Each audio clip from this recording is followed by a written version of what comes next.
Welcome back to Money Honeys. I'm Freddie. I'm Devin. And I'm Chantel. As you all know, we are ex-BuzzFeeders who lived and breathed viral digital content for a good chunk of our careers. And now we're navigating through the rough waters of the entertainment field while trying to keep our finances in check. Well, we aren't the only ones trying to live below our means. So today we're going to talk about A-list celebrities and what they do to live below their means and keep it all together. Let's get into it. Ooh. I love gossip. I love celeb gossip. I love a celeb gossip moment. Okay. So I was chatting with one of my besties, Curly, last week, and he told me actually about a BuzzFeed article that highlighted celebrities who live below their means. And I found a lot of it to be really surprising and really interesting. And so to you two gals, what do you do to live below your means? And is it something that you're even considering when making day-to-day financial decisions? I mean, all the time. I haven't bought a new piece of furniture. Like this year was the first time we bought a couch. New. We only use furniture in our house that we found from the street or Facebook Marketplace, which is essentially the street. Or my old couch. Or your old couch. It was such a dramatic day that I got that couch from you because Patrick and I were in a huge fight. And so I was in tears going over to friends being like, thanks for your fucking couch. I'm so excited for it. How about you, Fred? Yeah, so I think that I've definitely been living below my means. My thing is so I am, and I feel like I've touched on this a few times, but I love to get my nails done. I love a nail salon moment. I love intricate nail art. It's something that brings me joy. It's something that it's a way for me to express myself. And I have gone for probably the last 7 to 8 months without getting my nails done and have been opting for the press-on nails, and which has been much cheaper, much better for my wallet. But also it doesn't give me the same oomph that, going to a nail salon actually does. But I do think that over time I have saved hundreds and hundreds and hundreds of dollars, which has been pretty good. And then I also would say we are really, really hunkering down on less eating out. And so we've been cooking a lot more. I bought a friend of mine's cookbook. Y'all know Keanu Moju from BuzzFeed. Yeah. The show. So, yes. She, yes. So she released a cookbook, and my, a toxic trait of mine is always buying cookbooks and then never actually cracking it open to use the recipes. But I'm proud to say that we've cooked a lot from that cookbook. It saved us a lot of money. It's been really cool just to explore, the merging of cultures that she really emphasizes in her book, which is Kenyan cuisine, Nigerian cuisine merged with California cuisine. So, it's been, a season of really living below our means, making sure that we are being smart, working smarter, not harder. All that to say, I miss my things. I love fine dining. I love eating out. I love getting my nails done. But, sacrifice. Right. Sacrifice. And, it's like, I mean, that's amazing that you're cooking more, and I've, honestly, I was inspired by Devin because Devin will meal prep everything on Sunday. She just makes so much food and then she just has that for the rest of the week. And I'm like, yes, it's a simple concept, but I'm actually getting yourself to do it is really tough. Yeah. And so once I saw Devin actually doing it, I was like, yeah, why am I not doing this? And so that's what I've started trying to do. I'm on a new thing now. It's ingredient prep. Just because I was getting sick of eating my meal, on Sunday, whatever you cook on Sunday and Monday is exciting and delicious. But then by Thursday, you hate yourself. So now I do just ingredient prep. So I'll roast garbanzo beans for a salad, or grill chicken thighs and then slice them up for the week. And then you can make a bowl, you can make a salad. Sometimes I'll put it all together in a pasty. But yeah, I'm a big cooker. I don't like going out to eat as much. Yeah. No, so I was very inspired by that because I'll do that too. I'll make a giant batch. I mean, less interesting to some people, but I'll make a giant batch of brown rice and a giant batch of tofu, and I'll chop up or I'll pre air fry some veggies and stuff. And then I'm okay, I'll put those together. But anyways, we're like, we'll keep this episode tight, and here we are going off on tangent. But anyways, yeah, where I'm like, Devin, because I don't know that I ever told you that, Dev, you know, we're just kind of like seeing how you do it. I was like, oh yeah, like that's what I need to be doing, and so that's what I do. So I really like the phrasing of this of like living below your means. One, because it's just really easy to understand, but also because I see it as a response to lifestyle creep. So lifestyle creep is a term that was in the zeitgeist a few years ago. So are you all familiar with lifestyle creep? Like, did that make it to your timelines too? Oh yeah. Did we do an episode on that? I don't think so. Or did we? I kind of feel like we did, but maybe we just talked about doing one. Let's refresh the memories. Lifestyle creep is when a person's spending increases as their income increases. So like luxury items, dining out, larger homes. But so it's like your income increases, but your saving doesn't. So maybe you're making more money, but you feel just as broke as you did before your pay increase because you're not saving at the same rate. You know, it's just all rising. The income to spending ratio just keeps rising. So that's why I really want to talk about these celebrities who are becoming famous for living below their means. So when we come back, we'll jump in to celeb number 1.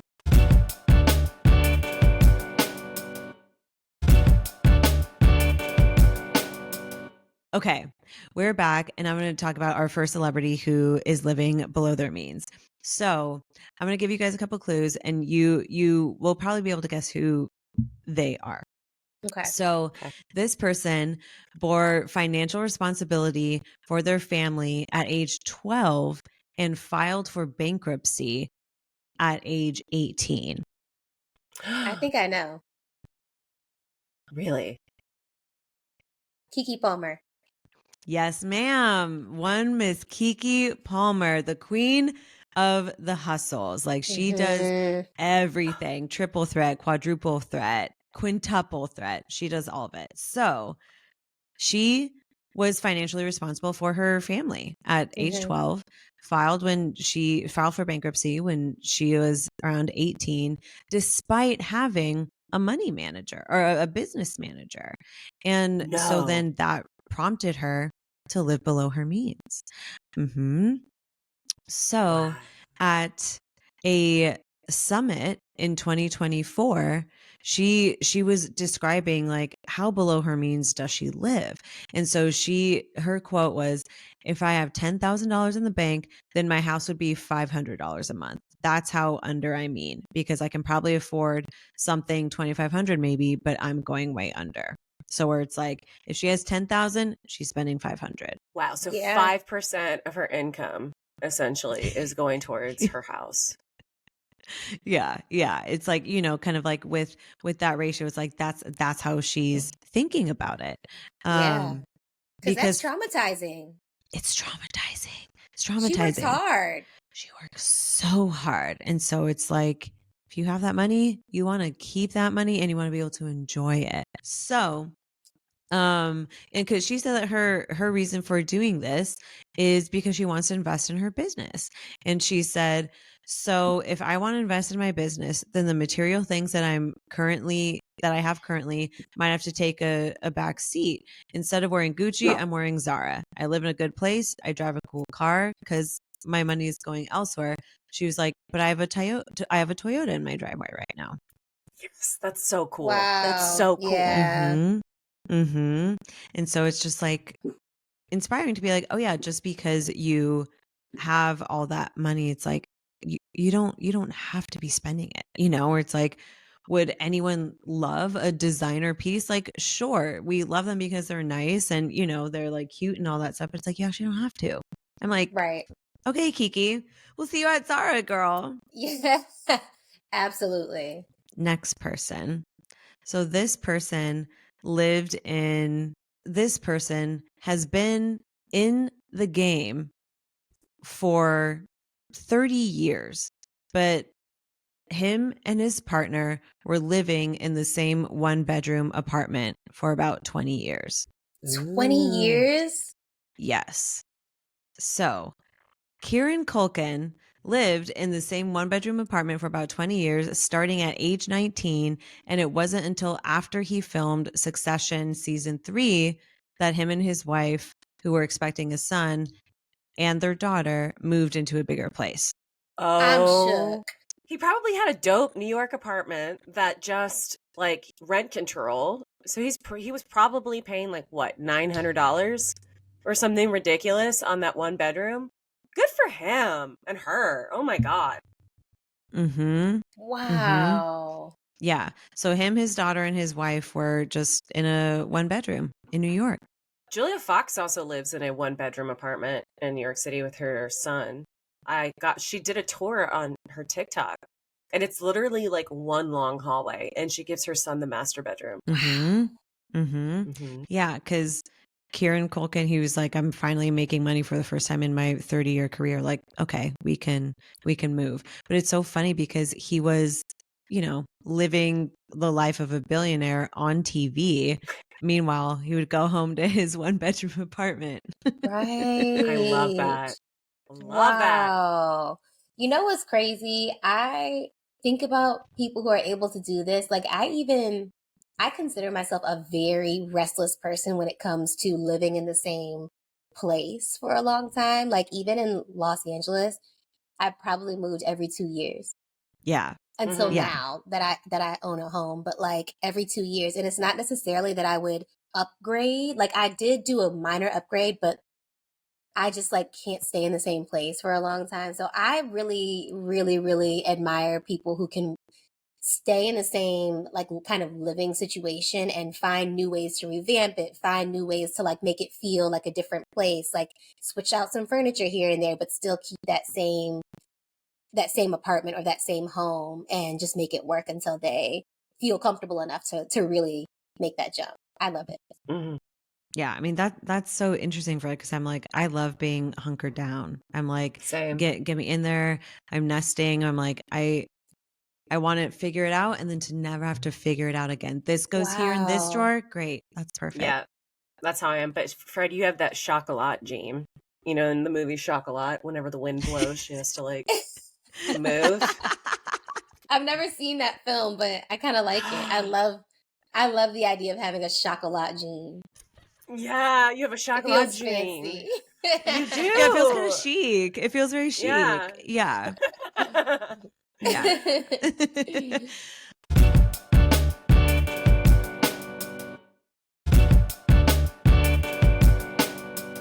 Question for you gals. Do you ever clip coupons? Yes. I'm on the Vons app because out here in Los Angeles, we have Vons.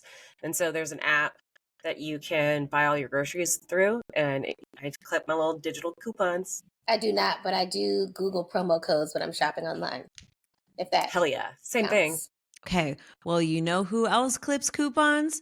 Sarah Michelle Gellar. Oh. Buffy. Killing vampires and clipping coupons? And clipping Love to see it. Hot coops. She's got the hot coops. Wow. So she particularly loves clipping Bloomingdale's coupons, which also LOL, Bloomingdale's is like an expensive, like I'm not shopping at Bloomingdale's, but still she's clipping coupons. And she said, if there's a coupon there, I'm going to use it. Just because you're successful doesn't mean you have to be errant in your spending. I've never believed that. I love to see that. That's so good. She better preach. She said, I'm not too good. No. And she's also like, if I don't have to spend that money, why would I? Right. Why would I spend 100 if I can spend 80? Also, like Bloomingdale's is a store where you're going to want to clip those coupons because, like you said, it's expensive as hell.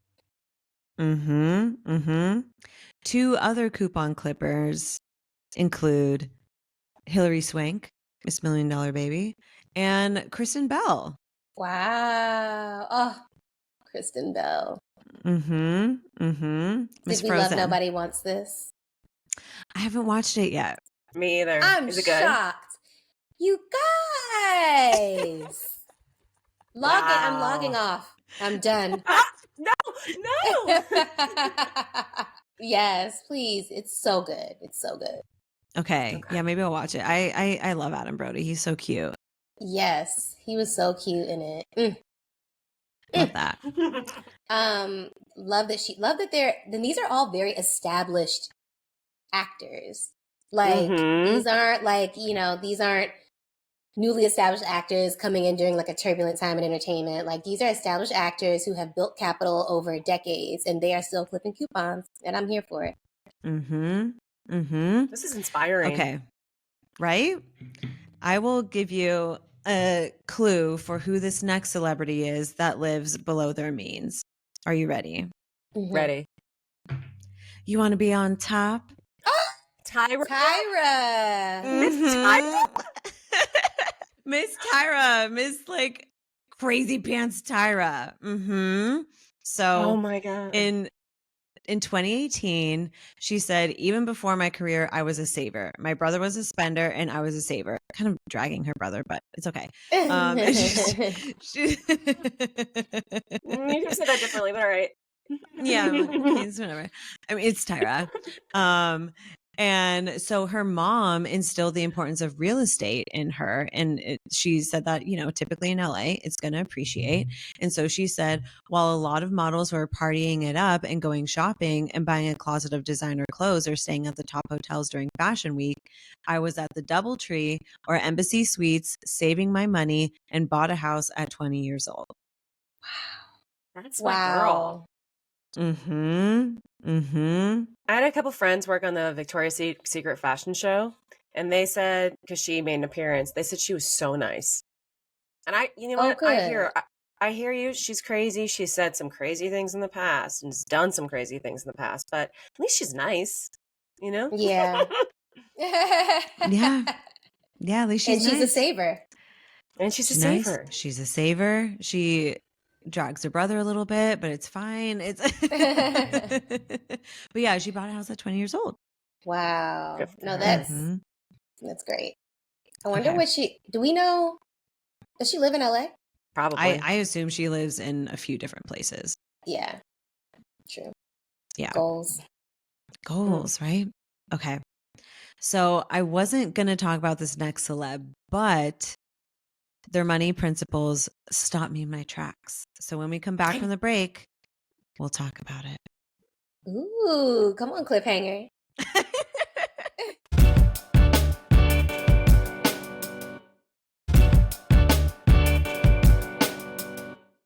Okay, so we're back. We're talking about celebrity number 4 that lives below their means. So next clue for this one, he loves cars. Jerry Seinfeld? Good guess, but no. I'm trying to think. Max Verstappen, a F1 racer? No. What industry are they in? Entertainment comedian. Jay Leno? Yes. Oh. Go yes. So Jay Leno. So in 2017, he told CNBC that he always had 2 incomes because he would always do stand-up. And so he said, and he had the Tonight Show with Jay Leno. And so he said, I'd bank one and I'd spend one. And to this day, he still does stand-up. Like he's over at Flappers in Burbank every week, all the fucking time. Yeah. So he's out there performing in Flappers, driving his cars there. And so he said that when he was younger, he would save the money he made working at a car dealership and he would spend the money he made as a comedian. And he said, when I started to get a bit famous, the money I was making as a comedian was way more than the money I was making at the car dealership. So I would bank that and spend the car dealership money. Then when he got the Tonight Show, he always made sure he did 150 comedy show gigs a year, so he never had to touch the principal. He said, I've never touched a dime of my Tonight Show money ever. Oh my gosh. Wow. Okay. I love diversify your income. I love that. But that takes so much discipline too. Yeah. How much do we think he was making at the Tonight Show a year? What do we think? Oh my God. Millions. I don't even want to know. Like, Millions. yeah, so much money. And because it's on every night. Yeah. You know, like it's on every single night. And so I'm sure he was an EP on that show too. So he's probably collecting too, a talent rate and a producing rate. Right. And then they, you know, all the like spinoffs like Jay Leno's Garage, all that stuff. And then even while he was doing that, he made sure that he did 150 comedy shows a year. Jesus. Like the man was working. The man was working. Wow. I'm inspired. Yeah. Yeah. And so I'm like, if he has that Tonight Show money sitting in the bank in a high yield. In a high yield and investment accounts, you know, like all that shit, you know, and I don't know. He's doing fine. He is doing fine. Yeah, Mr. Jay Leno.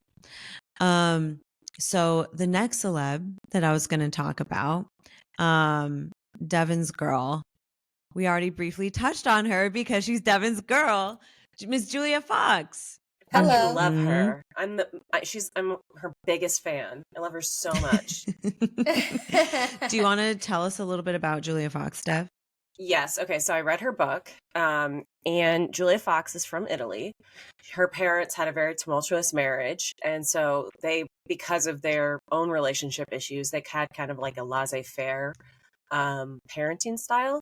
So she was just crazy. She was crazy in the 90s and the early 2000s, is very open and honest about her drug use. She had some major drug issues and had some major terrible abusive relationships in her early 20s. But her book is so good because how she tells her story is basically based off of all the female relationships. And each chapter and each like section of her book is like centered around a female friend that she had that helped her get through X period in her life. And she writes about them with so much love. Even if they moved, she's like graduated past that friendship. She writes about each friendship with so much love and so much empathy. I just adore her. I really adore her. And I adore how she is like a fashion icon. And fashion is a world known to like always display perfection, right? And yet she's out here being so vulnerable and so raw. So I love that dichotomy in her personality. And yeah, she's just so Julia. Wow. She's so Julia. Come on, bio. So Julia. Yeah. So Julia Fox went viral because she did an apartment tour on TikTok. And as Dev said, it's like, it's a very, you know, if you're talking by the standards of like New York apartments, like, yeah, it's pretty decent size, like, you know, big apartment. But like you said, Dev, it's like, it's decorated with like very normal furniture. You know, she has like the same clutter that we all have. Like she's just she lives very normally. And she said, because she doesn't like excessive displays of wealth and big houses, which is also funny since she was with Kanye, who is like, you know, just so excessive in so many ways. But she said that all that makes her really uncomfortable, especially considering the unhoused population. So she's like, why would I be living in this like giant opulent house when there's so many unhoused people? And she's actually been unhoused herself before. Yeah. And she goes in her bio, she goes into detail about her relationship with Kanye and how he is incredibly troubled. So Julia. Last celebrity, and this is a quick one. Let me see. What hint can I give you for her? She's very like, but Mr. Darcy. Oh, Keira Knightley. Boom. Yeah. Another one of my girls. Another one of Devin's girls. So she gives herself around a $50,000 allowance to live on for the year. Now, is $50,000 a lot of money? Yes. However, if you're putting it in relation to the amount of money she makes, no. And so it's like she banks what she makes, and then she has $50,000 to do what she wants with. Now, I'm assuming that that's not including like housing and like essentials and stuff like that, but she basically gives herself $50,000 to spend. Good for her. Yeah. I mean, Look at Elizabeth Swann. Look at her. Straight off the pirate ship. I wonder why, like, what it is with some of the celebrities, like, what I'm assuming a good chunk of them who are financially savvy in a way of living below their means kind of grew up with very little, aside from Kieran Culkin. That's why I'm so surprised by this, because Oh, it's his brother. I feel like Macaulay had. Right, but I'm wondering, I still feel like, do we think that they're not, that like Macaulay isn't never like helped out? You know what I mean? Like, I'm sure, I don't really know their relationship. Yeah. Or like how money even works in big families like that, where there's like one really, really successful child actor and then like, I don't know. But in general, he's still a white man who could figure it out. True. And he still has chosen to, like, be wise and smart with his money. But